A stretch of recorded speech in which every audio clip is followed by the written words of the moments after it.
हवा में तैर रहा है, आंखें दोनों लाल। लंबे बालों से ढंका चेहरा कभी राजीव के और कभी नीतीश के चेहरे के पास आता है। दोनों का दिल जोर से धड़कने लगता है, जैसे कोई छाती पर बैठा हो। उनकी आंखें एक साथ खुल जाती हैं। देखते हैं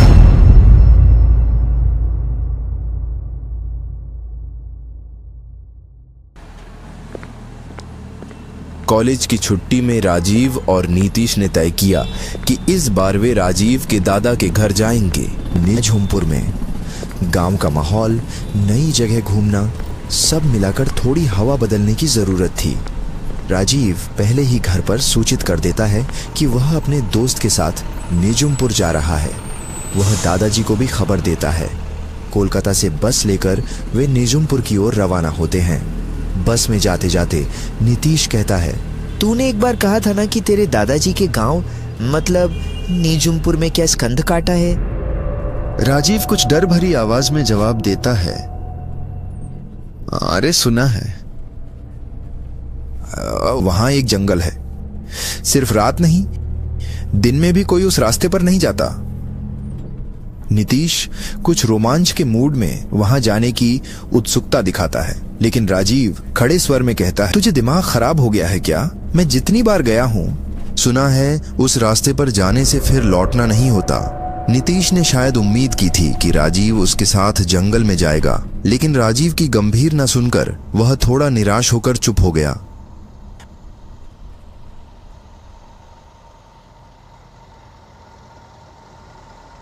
बस के एक जगह खराब हो जाने से शाम को पहुंचने की बात थी, लेकिन वे निझुमपुर रात करीब 8:30 बजे पहुंचते हैं।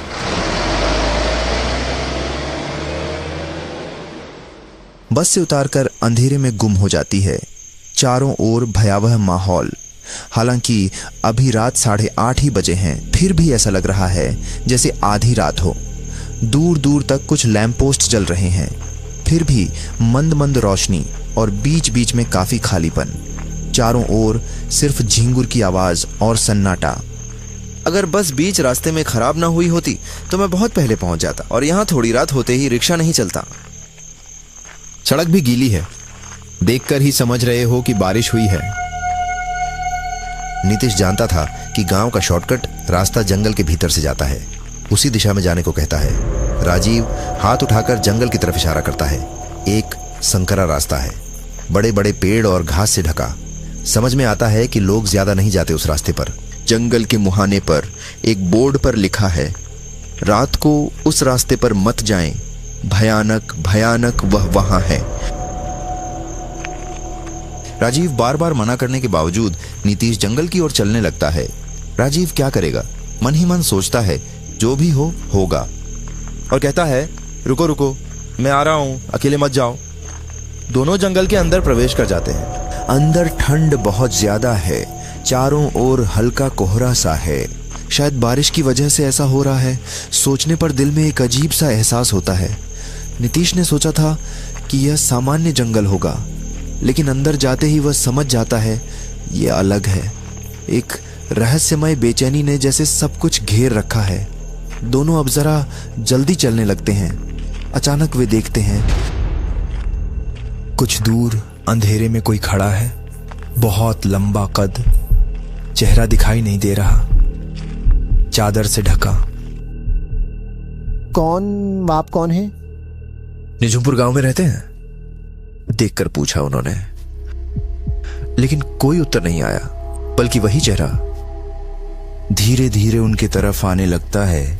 जितना करीब आता है, उसका चेहरा जैसे और बड़ा होता जा रहा है। बिल्कुल पास आकर खड़ी हो जाती है वह, तब भी चेहरा नहीं दिखता। इतनी रात को जंगल के अंदर क्या कर रहे हैं? इस प्रश्न के उत्तर में चादर के नीचे से एक लंबा हाथ बाहर आकर चादर को हटा देता है।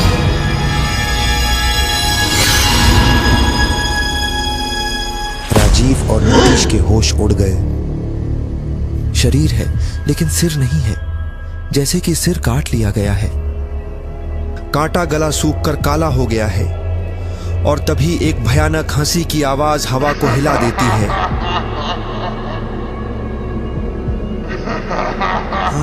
राजीव कांप उठता है। ये स्कंद कटा, भागो नीतीश।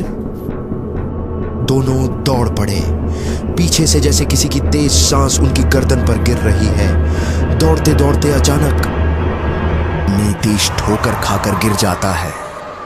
हालांकि राजीव थोड़ा आगे था, वह वापस आ जाता है। नीतीश कहता है सड़क के बीच में कुछ था, टकराकर गिर गया। राजीव आगे आकर देखता है कुछ चूल से ढका हुआ है। नीतीश कहता है एक बार हाथ में लेते हैं, देखते हैं क्या है यह। राजीव चीख कर कहता है देख के तो समझ ही रहे हो, जंगल में घुसने के बाद से कैसे सब कुछ हो रहा है और क्या जरूरत है इन सब की। चलो चलो घर लौटते हैं। लेकिन तब तक देर हो चुकी थी। नीतीश उसे उठा लेता है और पीछे गिर जाता है।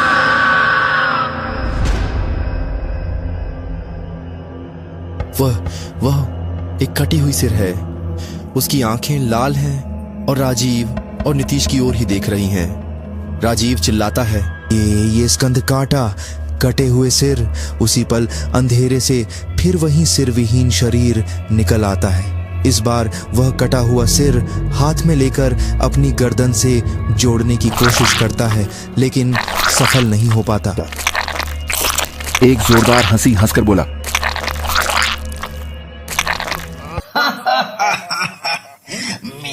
मेरा सिर क्या तुम जोड़ पाओगे? डर से दोनों की जीभ भी सुन्न हो गई है, चिल्ला भी नहीं पा रहे हैं। चेहरा धीरे धीरे उनकी ओर बढ़ रहा है।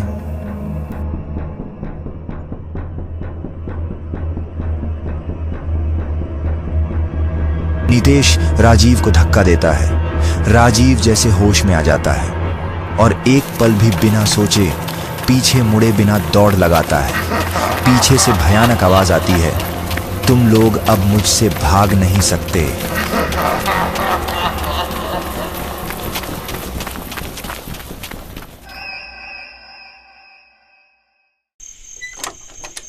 दादू दरवाजा खोलते ही चिंतित होकर कहते हैं, अरे दादू भाई, तुम्हें आने में इतनी देर क्यों हो गई? तभी से तुम्हारे लिए चिंतित हूँ। दोनों बिना कुछ कहे अंदर आकर सबसे पहले ढेर सारा पानी पी लेते हैं, फिर बैठ जाते हैं और धीरे धीरे दादू को सब कुछ बता देते हैं।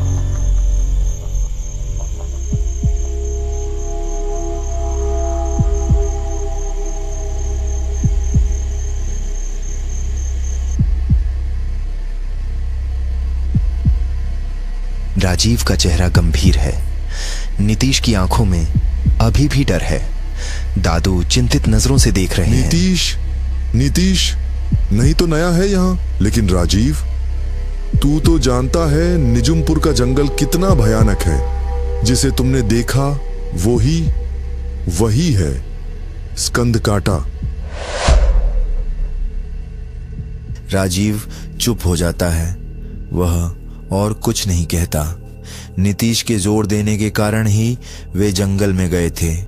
स्कंद काटा को एक बार कोई देख ले तो वह बचता नहीं। वह अपना कटा हुआ सिर जोड़ने के लिए बलि लेता है, लेकिन जिसकी देह से सिर पहले ही अलग हो चुका है, क्या यह संभव है? अच्छा दादू, स्कंदू काटा कौन है? क्यों ऐसा हुआ उसके साथ? बहुत साल पहले निजुमपुर में दूर दूर से व्यापारी आते थे। उनमें से एक था मारुश नाम का एक भयंकर दिखने वाला व्यापारी। एक दिन निजुमपुर के जमींदार शैल कुमार अपनी बेटी मणिका के साथ निकले हैं। उस समय मारुश की पहली नजर मणिका पर पड़ी। मारुश मणिका को देख रहा है। इस जमींदार, मैं तुम्हारी लड़की से शादी करना चाहता हूँ, तुम अनुमति दो। तुम पागल हो गए हो क्या? तुम्हारी उम्र और उसकी उम्र में कितना फर्क है जानते हो? क्या हुआ? मुझे वह पसंद है, बस। जमींदार स्पष्ट ना बोले, लेकिन आदमी रुकता नहीं है। एक रात वह योजना बनाकर राजमहल में घुसने की कोशिश करता है और आसानी से पकड़ा जाता है। तुझ में इतनी बड़ी हिम्मत, राजबाड़ी में घुस आया। आदमी बिना पछतावे की नजरों से सिर्फ मोनिका की तरफ देखता रहता है और तभी आदेश आता है, इसे जंगल में ले जाओ, शरीर से सिर को अलग कर दो। इसके बदसूरत प्रेम प्रयास का अंत करना ही होगा। मानुष के शरीर और सिर को अलग अलग जगहों पर दफना दिया जाता है निजुमपुर के जंगल में। उसी दिन से वह स्कंद कटा बिन सिर का एक आतंक बन जाता है। जो उसे एक बार देख लेते हैं वे कभी वापस नहीं आते। तुम दोनों अब से बहुत सा सावधान रहना। मैं तुम दोनों के साथ मैं इस कमरे में ही रहूंगा और रात में कहीं भी मत जाना। दादाजी, राजीव और नीतीश एक ही कमरे में सो गए हैं। बाहर आकर खड़ी होती है एक काली छाया। शरीर है, सिर नहीं। खिड़की पर अचानक हवा से पर्दा हट जाता है। दरवाजा अपने आप ही खुल जाता है। एक बिना सिर का साया कमरे में प्रवेश करता है। साथ में एक कटा हुआ सिर आता है। हवा में तैर रहा है, आंखें दोनों लाल। लंबे बालों से ढंका चेहरा कभी राजीव के और कभी नीतीश के चेहरे के पास आता है। दोनों का दिल जोर से धड़कने लगता है, जैसे कोई छाती पर बैठा हो। उनकी आंखें एक साथ खुल जाती हैं। देखते हैं कि वह कटा हुआ सिर उनके सिर के ऊपर तैर रहा है। कुछ कहने से पहले वह सिर उनके गले मुंह को पकड़कर पीछे खींच लेता है। एक भी आवाज नहीं निकलती। दोनों को हवा में उठाकर दरवाजे की ओर घसीट ले जाता है निर्जनपुर के जंगल के अंदर। स्कंद कटा उन्हें गिराकर आगे आकर खड़ा हो जाता है। तुम लोग मेरा सिर वापस जोड़ सकते हो? हम कैसे जोड़े? छोड़ दो हमें, दया करो, हमें छोड़ दो। तुम लोग अब भाग नहीं सकते हैं। इसके बाद वह धीरे धीरे आगे आता है। पहले नीतीश, फिर राजीव के शरीर से सिर मरोड़कर अलग कर देता है। दोनों चिल्लाते हुए जमीन पर गिर पड़ते हैं। रक्त से मिट्टी भीग जाती है। स्कंद काटा दोनों हाथों में राजीव और नीतीश के कट्टे सिर लेकर अंधेरे में मिल जाता है। काफी खोजबीन के बाद जंगल की गहराई में दो बिना सिर वाले शरीर मिलते हैं।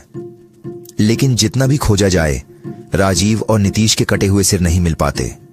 आज भी निजुमपुर के जंगल में कभी कभी स्कंद कांटा दिखाई देता है, लेकिन अब वह अकेला नहीं है।